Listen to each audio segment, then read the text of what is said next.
Assalamualaikum warahmatullahi wabarakatuh.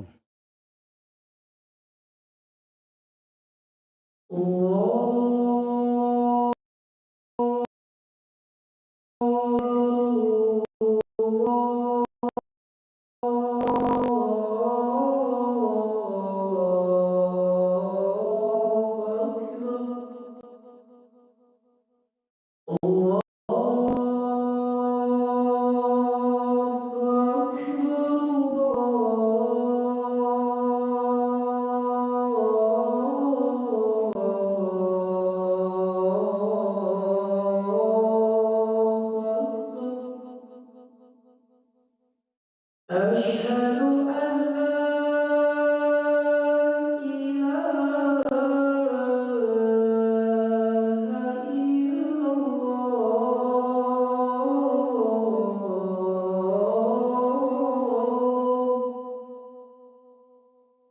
أشهد أن لا إله إلا الله.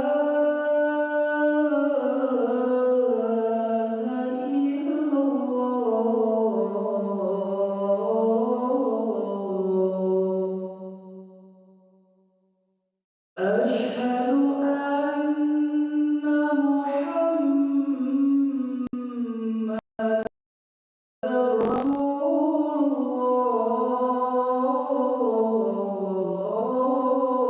الله. أشهد أن محمدا رسول الله. حي على الصلاة.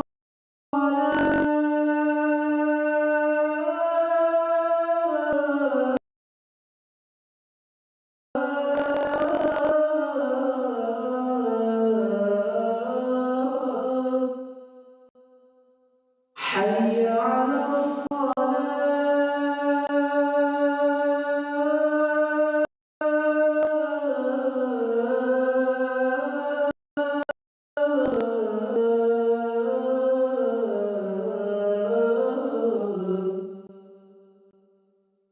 حي على الفلاح.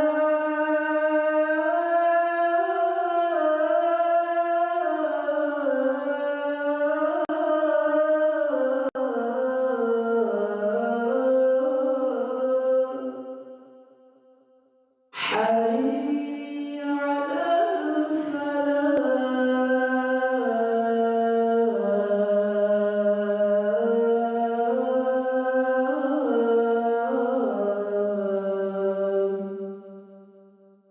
الله أكبر الله أكبر لا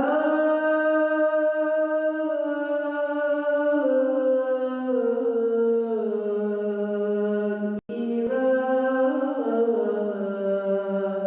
إلا الله.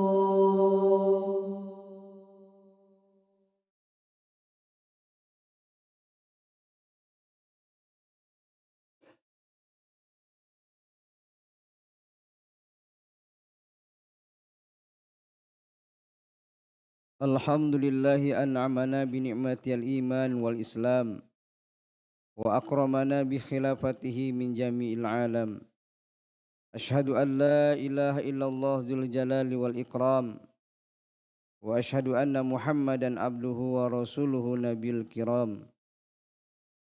Allahumma salli wa sallim wa barik ala sayyidina Muhammadin wa ala alihi wa sahbihi ajma'in amma ba'd.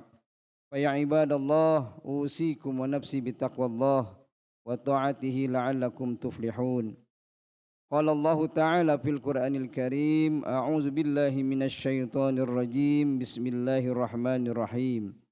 Ya ayyuhalladzina amanu taqullaha haqqa tuqatih wa la tamutunna illa wa antum muslimun. Shadaqallahul azim.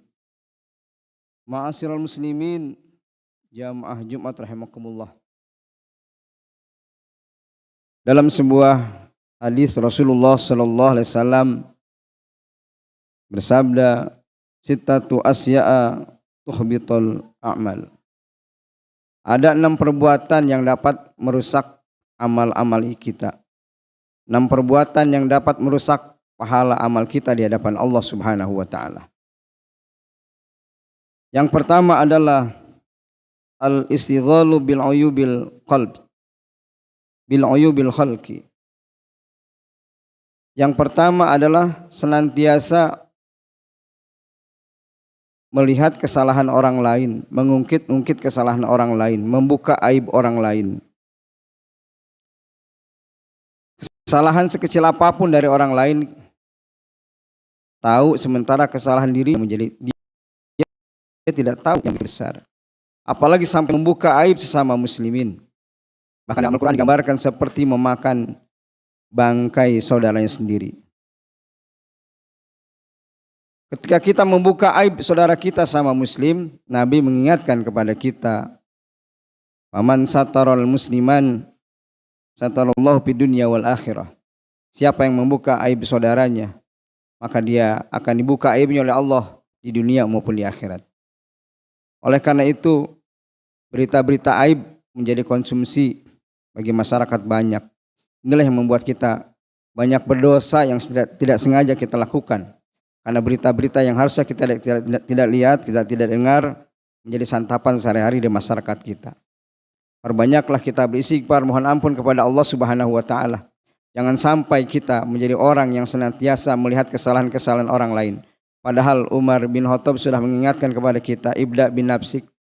Lihat-lihat dirimu, jangan sampai kamu melihat orang lain. Karena Allah nanti bertanya bukan tentang orang lain, tapi tentang kita. Yang ditanya oleh Allah adalah tentang kita, bukan tentang orang lain. Masing-masing mempertanggungjawabkan di hadapan Allah Subhanahu wa taala. Oleh karena itu dosa yang kecil, ghibah, dosa menyebut-nyebut kesalahan orang lain, ini dosa kecil yang terus kita lakukan akan menjadi dosa yang sangat besar. Yang pertama adalah istighalu bil uyubil khalqi. Kemudian yang kedua, perkara yang kedua atau perbuatan yang kedua yang dapat merusak amal kita adalah wa qaswatul qalbi. Memiliki keras hati. Hati yang keras, tidak mau mendengarkan nasihat, tidak mau mendengarkan tausiah, tidak mau mendatangi pengajian. Apa yang menyebabkan hati keras? Yang menyebabkan hati keras diantaranya adalah harta. Yang kedua, ilmu merasa lebih tinggi.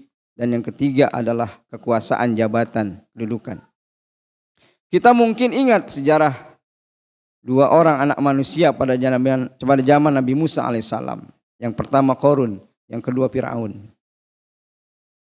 Qarun adalah orang yang tadinya hidup miskin, kemudian dia berusaha keras atas arahan dan petunjuk Nabi Musa alaihissalam hingga menjadi orang yang sangat kaya, konglomerat pada saat itu. Suatu hari Nabi Musa alaihissalam mengutus utusan untuk meminta zakat kepada Qarun. Tapi Qarun dengan lantang mengatakan bahwa harta yang saya peroleh ini bukan berasal dari Tuhannya Nabi Musa, tapi hasil usaha saya, jerih payah saya.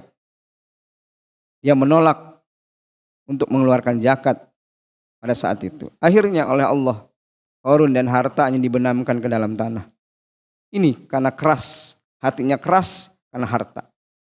Kemudian kita dengar juga dalam sejarah Fir'aun. Fir'aun dengan kekuasaan yang sangat tinggi menjadi raja pada saat itu. Keras, tidak mau mendengarkan ajakan dakwah dari Nabi Musa alaihissalam. Bahkan bukan hanya sombong Fir'aun ini, tapi dia mengaku dirinya sebagai Tuhan. Ana rabbukumul a'la. Akulah Tuhanmu yang paling tinggi. Kalau iblis itu dosanya cuma satu. Iblis itu dalam sejarah dosanya hanya ana khairu minhu. Di dalam hatinya ada ana khairu minhu, aku lebih baik dari dia, Nabi Adam alaihissalam. Itu dosa iblis, hanya sombong. Tapi iblis tetap mengakui bahwa Tuhan adalah Allah Subhanahu wa taala. Beda dengan Fir'aun. Fir'aun dengan segala kekuasaannya bukan hanya sombong, tapi dia mengaku dirinya sebagai Tuhan. Sehingga iblis mengatakan ternyata ada makhluk lebih biadab dari saya, adalah Fir'aun. Akhirnya oleh Allah Subhanahu wa taala, Fir'aun ditenggelamkan di Laut Merah bersama pengikut-pengikutnya. Inilah buah dari keras hati yang berujung kepada sifat sombong, kemudian keras kepala, yang tidak mendengarkan nasihat-nasihat. Oleh karena itu, obat dari penyakit atau keras hati kita adalah banyak berzikir kepada Allah, banyak mendengarkan tausiah-tausiah, dan banyak membaca Al-Quran. Ma'asyiral muslimin rahimakumullah. Kemudian yang ketiga, perilaku yang ketiga yang dapat merusak amal kita adalah hubbud dunya, cinta terhadap dunia. Apa ciri orang yang hubbud dunia? Dunia itu adalah tujuan hidupnya. Seolah-olah kita, orang itu akan hidup selama-lamanya. Padahal kata Nabi di dalam sebuah hadis dikatakan, man kana dunya hammahu. Siapa yang dunia itu menjadi tujuan hidupnya, farakallahu alaihi amrahu, maka Allah akan cerai-beraikan urusannya. Oleh karena itu, jangan dijadikan dunia ini sebagai tujuan, tapi dunia ini sebagai sarana untuk menggapai kehidupan akhirat. Ad-dunya mazra'atul akhirah. Dunia ini adalah ladang untuk kehidupan akhirat. Banyak menanam kebaikan, maka kita akan memanennya nanti di akhirat kelak. Kemudian cirinya orang yang hubbud dunia adalah selalu mengumpulkan harta sebanyak-banyaknya dan menghitung-hitungnya sehingga ia lupa bahwa dia akan mati. Alhaakumut takatsur hatta zurtumul maqabir. Bermegah-megahan, mengumpulkan harta hingga dia lupa bahwa dia akan masuk ke dalam liang kubur. Ini adalah ciri orang senantiasa cinta dunia. Kemudian apalagi ciri orang yang hubbud dunia? Kikir, tidak mau berinfak, tidak mau bersedekah. Kikir karena merasa bahwa kalau dia mengeluarkan sedekah akan berkurang hartanya dan akan habis hartanya. Sedangkan kita meyakini bahwa sedekah itu adalah as-shadaqatu tanfa'ul bala. Bagi kita orang yang beriman, sedekah itu adalah menolak bala. Sebagai benteng dari mara bahaya, benteng dari siksa kubur, benteng dari api neraka. Dan kita yakin bahwa ketika kita bersedekah maka harta kita akan bertambah dari sisi keberkahan di hadapan Allah Subhanahu wa taala. Ma'asyiral muslimin rahimakumullah. Kemudian yang keempat, perilaku yang dapat merusak amal kita adalah qilatul haya. Sedikit rasa malu. Malu dengan iman senantiasa beriringan dalam segala situasi. Berpasangan. Kalau malu hilang maka iman lepas. Kalau iman lepas, malu juga hilang. Orang yang sedikit rasa malunya, malu berbuat maksiat, malu, tidak punya malu berbuat maksiat, tidak punya malu melakukan kesalahan-kesalahan, tidak punya malu, sedikit rasa malu, meninggalkan sholat dan meninggalkan perbuatan-perbuatan yang dilarang Allah. Pendek kata dia nantang kepada Allah, tidak mau mengerjakan perintah Allah, karena imannya sudah lepas dalam dirinya. Oleh karena itu Nabi pernah mengatakan al-haya'u su'batu minal iman. Malu itu bagian daripada iman. Oleh karena itu kita sebagai orang yang beriman akan merasa malu ketika kita sholat terlambat, sholat di akhir waktu. Kita akan merasa malu. Dan tidak melakukan perbuatan-perbuatan yang dilarang oleh Allah. Karena kita merasa malu. Bukan merasa malu kepada manusia, tapi kita malu kepada Allah Subhanahu wa ta'ala. Tidak melakukan tindakan-tindakan yang tentunya dilarang oleh Allah Subhanahu wa ta'ala. Oleh karena itu, tumbuhkan rasa malu ketika kita sedang sendiri, sehingga kita meyakini bahwa kita tidak sendiri, tapi Allah yang melihat kita. Ma'asyiral muslimin jamaah Jumat rahimakumullah. Kemudian yang kelima, ciri dari orang yang rusak amalnya adalah tulul amal, yaitu panjang angan-angan. Jadi panjang angan-angan ini meyakini bahwa seolah-olah dia akan hidup selamanya di dunia dan tidak akan mati. Padahal kita yakin bahwa kita hidup di dunia ini tidak akan lama. Kematian bukan akhir dari sebuah kehidupan, tapi kematian itu adalah awal dari sebuah kehidupan yang sangat lama dan sangat panjang. Di sana hanya ada dua tempat, neraka atau surga. Oleh karena itu, kalau ciri orang yang tulul amal ini adalah banyak keinginan, merasa bahwa dianya masih muda, tidak mau banyak bertobat kepada Allah. Kalau orang yang tidak punya rasa tulul amal, walaupun dia merasa masih muda, dia akan mengatakan kematian itu akan menimpa siapa saja, baik yang tua maupun yang muda. Apalagi yang tua jangan merasa masih muda. Ini akan banyak keinginan, banyak angan-angan. Kalau azimah itu boleh, kalau cita-cita boleh. Tapi angan-angan, tulul amal tidak boleh. Meyakini bahwa kehidupan ini seolah-olah selamanya. Dia tidak meyakini kehidupan akhirat. Sehingga telat dalam proses pertobatannya kepada Allah Subhanahu wa taala. Oleh karena itu jangan sampai kita mempunyai sifat tulul amal, panjang angan-angan, ingin memiliki itu, ingin memiliki ini. Padahal semua apa yang kita punya akan dipertanggungjawabkan di hadapan Allah. Tsumma latus'alunna yauma idzin 'anin na'im. Semua akan dimintai pertanggungjawaban di hadapan Allah Subhanahu wa taala. Sering kita mendengar ketika Allah menghisab kita nanti. Jangankan harta yang kita miliki di rumah, pakaian yang kita gunakan pada hari ini pun hisabnya sangat lama. Baju yang kita kenakan pada saat ini dihisab oleh Allah sangat lama.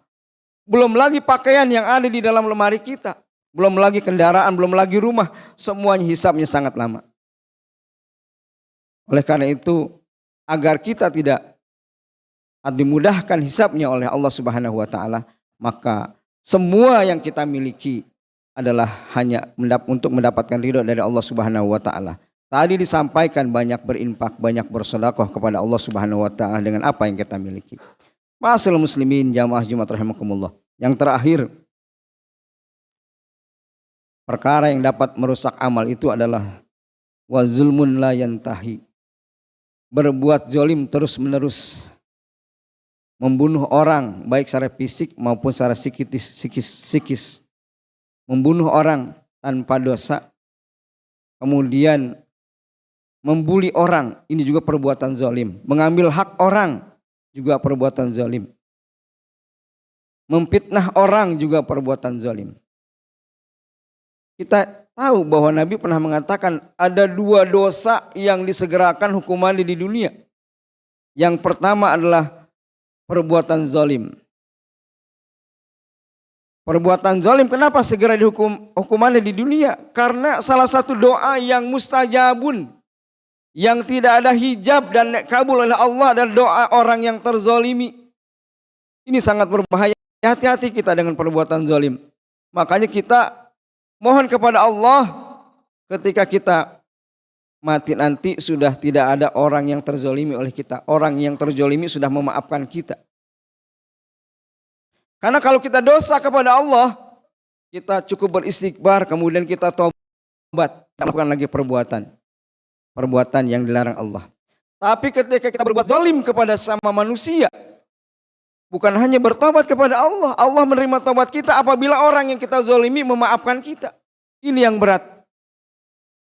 Oleh karena hati-hati perbuatan kita, ucapan kita cukup menyakitkan orang, perbuatan kita menzalimi orang, ini hati-hati. Karena orang yang takwa itu adalah orang yang penuh kehati-hatian, baik dalam ucapan, tindakan maupun perbuatan.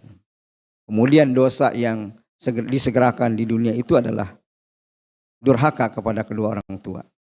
Ma'asyiral muslimin rahimakumullah. Inilah 6 perbuatan yang dapat merusak amal kita. Oleh karena itu, dari hari ke hari, bulan ke bulan, kita mencanang kehidupan lebih baik lagi dalam mengabdi, mendekatkan diri kepada Allah Subhanahu wa taala, sehingga kita berujung kepada kehidupan yang diakhiri dengan kehidupan husnul khatimah. Amin ya rabbal alamin. Barakallahu li wa lakum fil Qur'anil azim.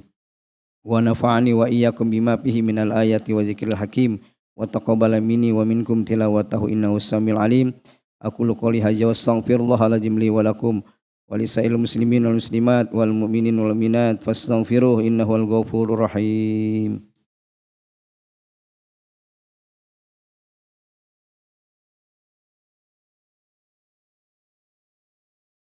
Alhamdulillahi nahmaduhu wa nasta'inuhu wa nastaghfiruh wa na'udzu billahi min syururi anfusina wa min sayyiati a'malina.